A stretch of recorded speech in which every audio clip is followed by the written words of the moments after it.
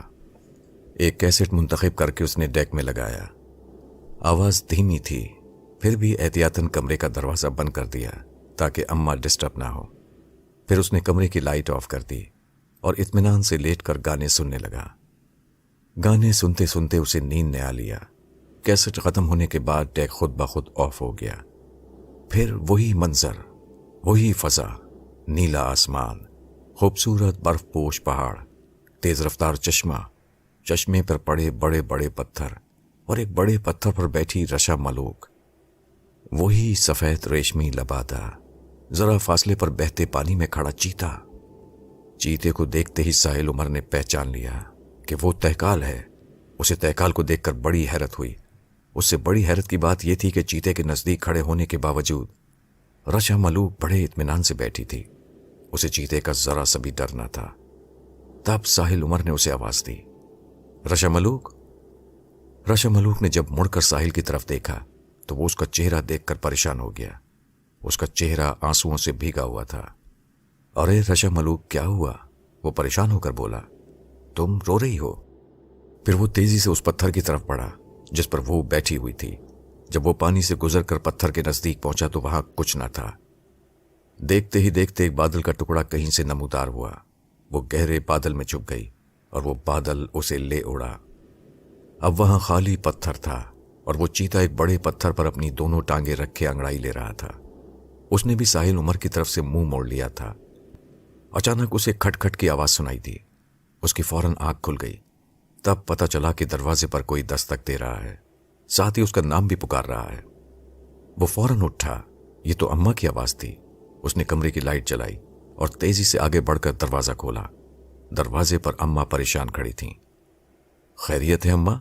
کیا ہوا؟ ساحل عمر نے ان کے چہرے کی طرف دیکھتے ہوئے کہا۔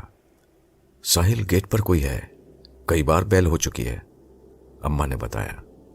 اسی وقت ایک مرتبہ پھر بیل کی آواز سنائی دی۔ ساحل عمر نے دیوار کی گھڑی پر نظر ڈالی۔ 2 بج رہے تھے۔ یہ رات کے 2 بجے اس کے دروازے پر کون آ گیا؟ لائیں اماں، چابی دیں، میں دیکھتا ہوں۔ ساحل، گیٹ کھولنے سے پہلے اچھی طرح تصدیق کر لینا کہ کون ہے، اماں نے چابی اس کی طرف بڑھاتے ہوئے کہا۔ گیٹ کے نزدیک پہنچ کر اس نے آواز لگائی، کون؟ صاحب جی دروازہ کھولیں، میں برابر کے بنگلے کا چوکیدار ہوں، ادھر سے آواز آئی۔ کیا ہوا؟ ساحل عمر نے پوچھا۔ صاحب جی اب دروازہ کھولیں تو بتاتا ہوں، جلدی کریں، ہمارے صاحب پر دل کا دورہ پڑا ہے۔ دل کے دورے کا سن کر ساحل عمر نے جلدی سے گیٹ کھول دیا۔ گیٹ کھلتے ہی 4 نقاب پوش تیزی سے اندر آئے۔ ایک نے کلاشنکوف کی نال اس کے سینے پر رکھتے ہوئے کہا، چلو اندر چلو۔ ایک نقاب پوش نے پلٹ کر گیٹ بند کر دیا اور پھر وہ چاروں اسے کلاشنکوف کی زد پر لیے گھر کی طرف پڑے۔ اماں گھر کے دروازے پر کھڑی تھیں۔ انہوں نے صورتحال گمبھیر دیکھی تو وہ لپک کر آگے بڑھیں اور التجا آمیز لہجے میں بولیں، اے بھیا، میرے ساحل عمر کو کچھ مت کہنا، اگر مارنے آئے ہو تو مجھے مار دینا، اور ڈاکے کی غرض سے آئے ہو تو گھر کی جو چیز لے جانا چاہو وہ لے جاؤ، تمہیں کوئی نہیں روکے گا۔ بڑھیا بہت عقل مند معلوم ہوتی ہے۔ انہی میں سے ایک نقاب پوش ہنسا، بڑی بھی ہم تمہاری جان لے کر کیا کریں گے، تم ویسے ہی قبر میں پیر لٹکائے بیٹھی ہو، چلو تم بھی اندر چلو۔ دوسرے نقاب پوش نے اماں کو بھی نشانے پر لے لیا۔ گھر کے اندر آ کر انہوں نے گھر کا دروازہ بھی اندر سے بند کر لیا۔ لاؤنج میں آ کر انہوں نے ساحل عمر کو ایک صوفے پر بیٹھنے کا اشارہ کیا۔ ساحل عمر خاموشی سے صوفے پر بیٹھ گیا۔ یہ صورتحال اس کے لیے بالکل نئی تھی۔ اس کی سمجھ میں نہیں آ رہا تھا کہ وہ ان سے کس طرح گفتگو کا آغاز کرے۔ M1، ایک نقاب پوش اپنے کسی ساتھی سے مخاطب ہوا۔ سر، وہ نقاب پوش جس کا نام M1 تھا جھک کر بولا،